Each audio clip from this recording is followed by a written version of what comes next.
नमस्कार विद्यार्थी मित्र मैत्रिणींनो. करंट अफेअर्स बाय मेघाली या आपल्या यूट्यूब चॅनलवरती तुमचे मनपूर्वक स्वागत आहे. इथे आपण डेली करंट अफेअर्सचे इम्पॉर्टंट 12 क्वेश्चन्स पाहतोय, जे तुम्हाला आपल्या येत्या एमपीएससीच्या सर्व एक्झाम्समध्ये, सरळ सेवांमध्ये आणि केंद्रीय परीक्षांमध्ये नक्कीच पाहायला मिळतील. त्यामुळे आपल्या चॅनलवरती जर तुम्ही पहिल्यांदा आले असाल तर चॅनलला लाईक करा, जास्तीत जास्त विद्यार्थ्यांपर्यंत आपल्या चॅनल शेअर करा, सबस्क्राईब करा आणि महत्त्वाची गोष्ट, हे जे संपूर्ण लेक्चर आहे ते पूर्ण पहा. यातला एकही प्रश्न तुम्ही स्किप करू नका. ठीक आहे, तर पाहूयात आजच्या म्हणजेच 9 मे 2026च्या चालू घडामोडी.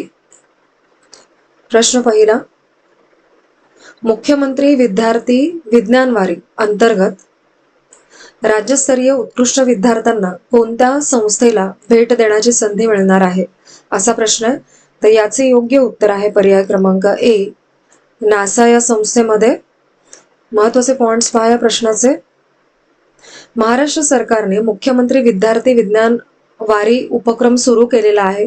उद्देश आहे याचा की विद्यार्थ्यांमध्ये वैज्ञानिक विचारांना चालना देणं आणि या संदर्भात अधिकृत घोषणा जी आहे किंवा शासकीय निर्णय हा 6 मे 2026 रोजी जारी झालेला आहे आणि राज्यस्तरीय विज्ञान प्रदर्शनातून निवडलेल्या 51 विद्यार्थ्यांना नासाला भेट देण्याची संधी यातून उपलब्ध केली जाणार आहे.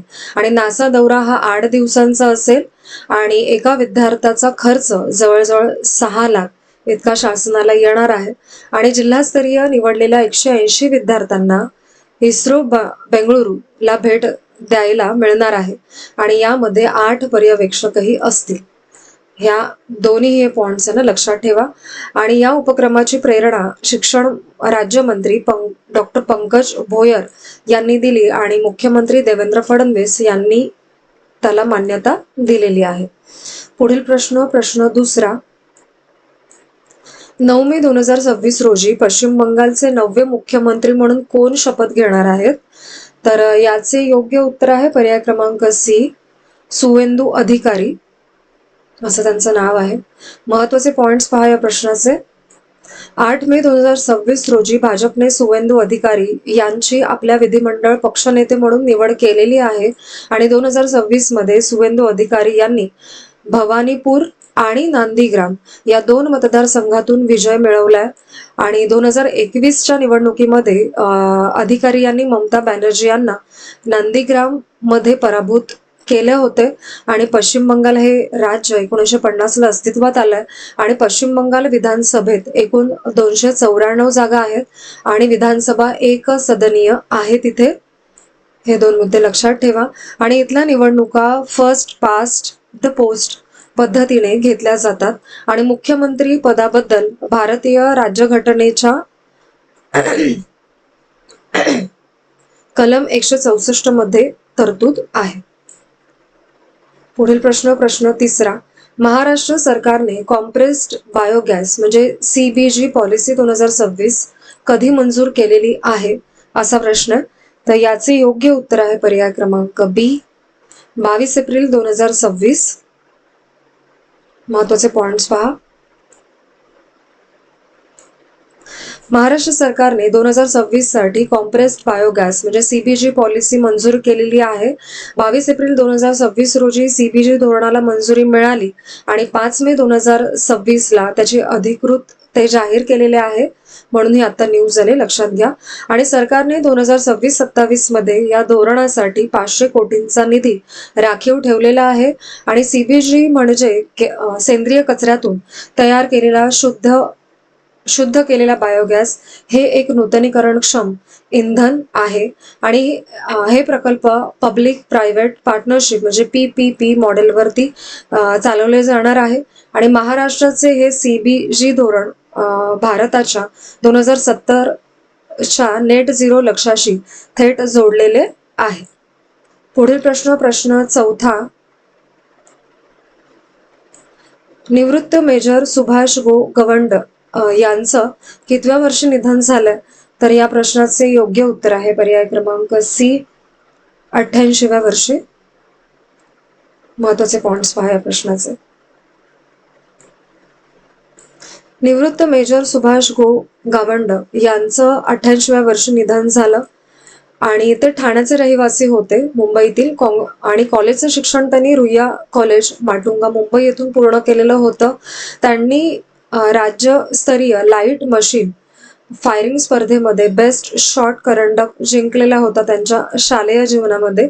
आणि 1960 मध्ये गवंड यांनी डेहराडूनला भारतीय सैन्यात अधिकारी म्हणून प्रवेश केला. 8वी महार रेजिमेंटमध्ये सेकंड लेफ्टनंट म्हणून त्यांनी कारकीर्द सुरू केलेली होती. आणि त्यांनी 1962च्या भारत चीन युद्धामध्ये भाग घेतला. 1965-1971च्या भारत पाक युद्धामध्येही ते लढले होते. आणि महाराष्ट्र शासनाने त्यांना सैनिक वेलफेअर बोर्ड आणि ठाण्याचे उपाध्यक्ष म्हणून नेमलेले होते. आणि ठाण्याचे लोक त्यांना सैन्य गुरु म्हणून ओळखायचे, हे लक्षात घ्या. पुढील प्रश्न 5वा. अदृश्य अडथळे गैरशुल्कीय उपाययोजनांचा खर्च हा अहवाल कोणत्या संस्थेने प्रसिद्ध केलेला आहे? तर याचे योग्य उत्तर आहे अंकटाडने. पर्याय क्रमांक डी बरोबर आहे. महत्वाचे पॉइंट्स पहा.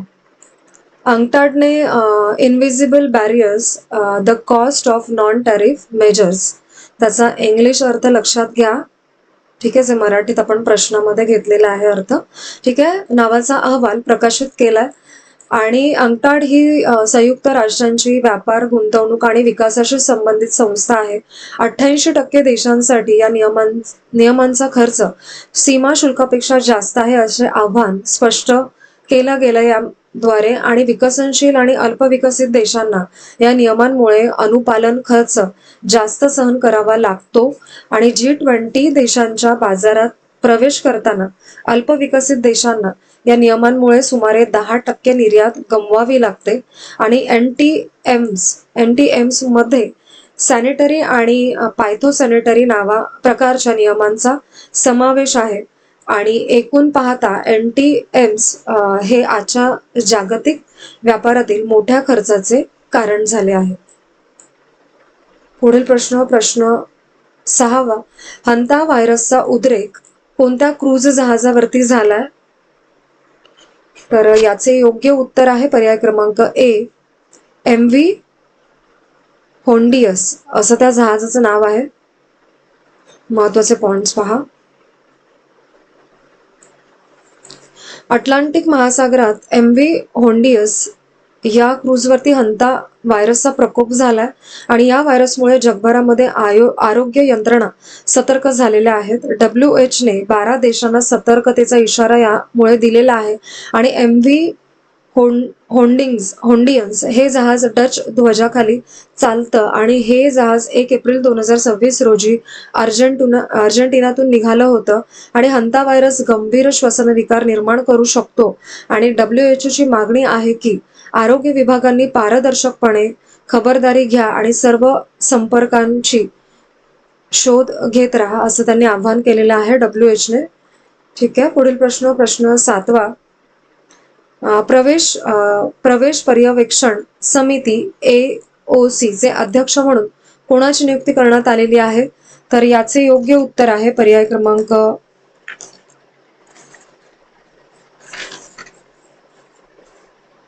डी, रामचंद्र दत्तात्रय हुड्डार यांची.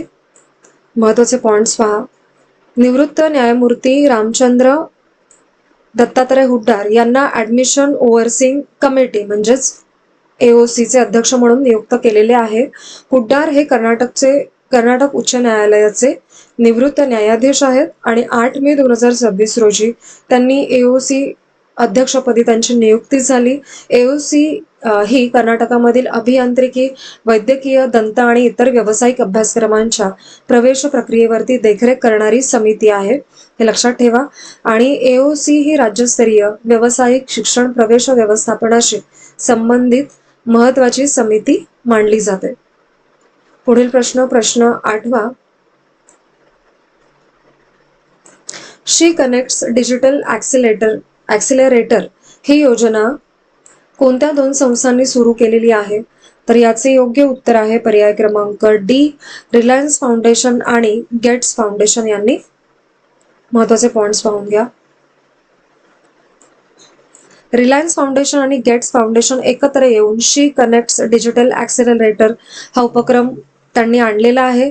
हा उपक्रम भारत आणि सहरन आफ्रिका मधल्या महिलांना डिजिटल तंत्रज्ञानाजवळ आणण्यासाठी सुरू करण्यात आलेला आहे आणि यासाठी एकूण 200 कोटींचा निधी जाहीर झाला आणि हा उपक्रम 3 वर्ष चालणार आहे. शी कनेक्ट्स डिजिटल ॲक्सिलरेटर हा उपक्रम महिलांसाठी समावेशक डिजिटल भविष्य घडवण्यासाठी मुख्यत्वे करून आहे. ठीक आहे. पुढील प्रश्न 9वा. UIDAI डेटा हॅकथॉन 2026 चे आयोजन कोणत्या संस्थेनं केलेलं आहे? अर्थात उत्तर आहे पर्याय क्रमांक बी, UIDAI. महत्वाचे पॉइंट्स पहा.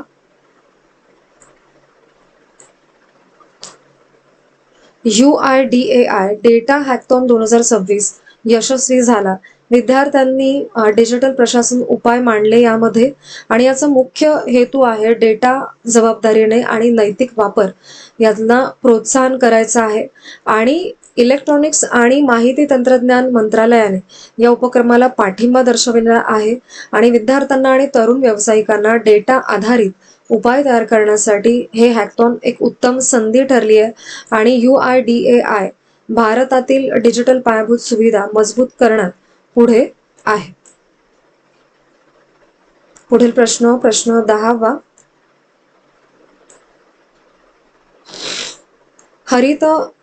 हरित महाराष्ट्र मोहिमेअंतर्गत सर्वाधिक वृक्षारोपणाचे लक्ष्य कोणत्या जिल्ह्यासाठी निश्चित करण्यात आलेले आहे? तर या प्रश्नाचे योग्य उत्तर आहे पर्याय क्रमांक सी, गडचिरोली या जिल्ह्यात. महत्वाचे पॉइंट्स पहा. महाराष्ट्र सरकारने हरित महाराष्ट्र मोहीम सुरू केलेली आहे आणि या मोहिमेचं ध्येय 2047 पर्यंत 300 कोटी झाडं लावणं असं आहे आणि मुख्यमंत्री देवेंद्र फडणवीस यांच्या अध्यक्षतेखाली हरित महाराष्ट्र आयोगाची स्थापना केली गेलेली आहे. महाराष्ट्रात सध्या हरित क्षेत्र 21.25% इतके आहे, हे लक्षात ठेवा. आणि राष्ट्रीय वनधोरण 1988 नुसार 33% वनक्षेत्र असणं अपेक्षित आहे. महत्वाचा पॉइंट आहे हा.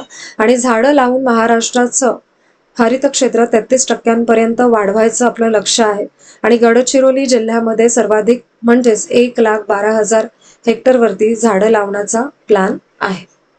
पुढील प्रश्न 11वा. भारत आणि UK यांच्यातील बैठकीमध्ये कोणत्या क्षेत्रातील सहकार्य वाढवण्यावरती भर देण्यात आलाय? तर या प्रश्नाचे योग्य उत्तर आहे पर्याय क्रमांक बी, विज्ञान तंत्रज्ञान हवामान संशोधन. हे योग्य उत्तर आहे. महत्वाचे पॉइंट्स पहा या प्रश्नाचे. पृथ्वी विज्ञान मंत्रालयाने भारत UK विज्ञान सहकार्य बैठक घेतली. UK रिसर्च अँड इनोव्हेशनचे प्रतिनिधी बैठकीला उपस्थित होते. उद्देश होता विज्ञान क्षेत्रामध्ये भारत UK संबंध अजून मजबूत करणे. हवामान संशोधन आणि नवकल्पना यावरती चर्चा झाली यामध्ये आणि भारत UK यांच्यातील जुनी वैज्ञानिक भागीदारी उपक्रमांना नवीन चालना मिळते यामुळे असं सांगण्यात आलं आणि शाश्वत विकासासाठी वैज्ञानिक सहकार्य वाढवण्यास खास लक्ष दिलं जात आहे आणि हवामान बदल आणि त्यावरील संशोधनावरती सर्वाधिक जोर आहे. ठीक आहे. पुढील प्रश्न 12वा आणि आजचा आपला शेवटचा प्रश्न. महाराष्ट्र शासनाने सुधारित राष्ट्रीय निवृत्ती वेतन योजना म्हणजे NPS लागू करण्यासाठी अंतिम मुदत कोणती निश्चित केलेली आहे म्हणजे कुठपर्यंत? तर याचे योग्य उत्तर आहे पर्याय क्रमांक सी, डिसेंबर 2026 पर्यंत. महत्वाचे पॉइंट्स पहा. महाराष्ट्र शासनाने सुधारित राष्ट्रीय निवृत्ती वेतन योजना संदर्भात नव्या मार्गदर्शक तत्वांचा निर्णय घेतलेला आहे. सुधारित NPS लागू करण्यासाठी डिसेंबर 2026 ही अंतिम तारीख राज्य सरकारने ठरवलेली आहे. नवीन नियमांमुळे पेन्शन कमी मोजली जाईल याबाबत आता अधिक स्पष्टता मिळते. NPS अंमलबजावणी वेळेत पूर्ण होणं यालाही महत्त्व दिलं जात आहे आणि महाराष्ट्रातील सर्व शासकीय कर्मचाऱ्यांसाठी ही सुधारित NPS धोरण महत्त्वाचं ठरत आहे. ठीक आहे. तर आजचे आपले 9 मे 2026 डेली करंट अफेअर्स पाहून झालेले आहेत आणि लेक्चर शेवटपर्यंत पाहत चला ही एक विनंती आहे. आणि आजचं लेक्चर तुम्ही शेवटपर्यंत पाहिलेच असेल त्याबद्दल थँक्यू सो मच.